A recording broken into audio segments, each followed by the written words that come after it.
A rolled pavlova is the perfect show-stopping dessert for Valentine's Day for two or for a crowd.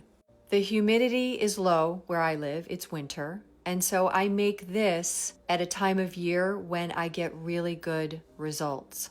This ottolenghi recipe is very easy. It's what's called a simple or common meringue. By whipping on medium and building stable bubbles, you will create a glossy, flexible pavlova that is long and flat, that stays slightly crunchy on the outside, but not too crunchy because you need to roll it, and chewy and delicious on the inside. I added just a little bit of sucrose to the cornstarch for later, and then I begin adding a little bit of sucrose at a time, very slowly and over time, allowing the sugar particles to dissolve in the water that lives in the egg whites. If you add sucrose too quickly, it doesn't dissolve and it's heavy and it will weigh down the egg whites so that air will not be able to be trapped in an egg foam. This will create a gritty meringue and it won't have a lot of volume. A stable, stretchy, glossy meringue is developed by a syrup that is a combination of the water and the dissolved sucrose and air bubbles that are trapped amongst the matrix of sugar syrup and protein strands that are flexible and able to hold a large volume of air. Many recipes call for a dryer, such as cornstarch, 10X, or cocoa powder, to be sprinkled on the top of the finished meringue. This dries out the exterior more quickly in the oven so that the interior can remain chewy. This formula calls for the cornstarch, which has been mixed with a little bit of sucrose to prevent lumps, white vinegar, and some vanilla bean paste to be added at the very end of mixing.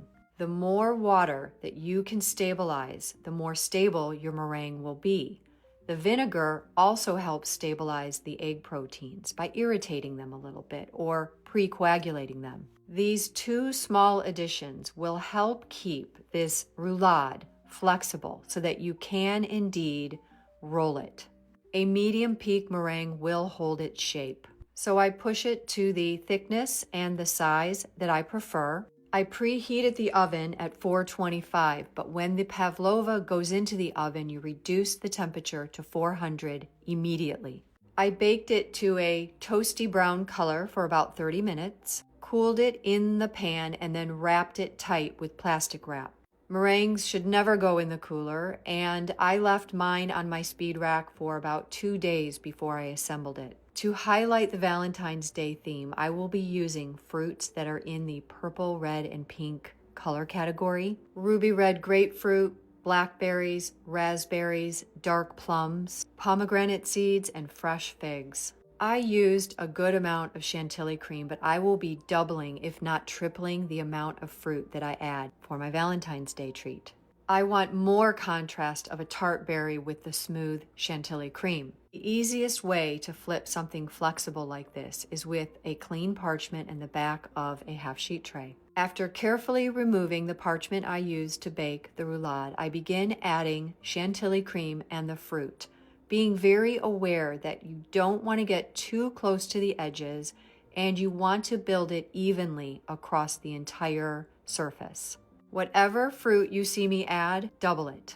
You will be happy you did. I left the top of the roulade empty for a little wiggle room for squishing ingredients, and I had faith that as I rolled it, while not perfect, if I just kept going, using the cloth to lift and push and keep it all moving forward, I would end up with a nice circular roulade.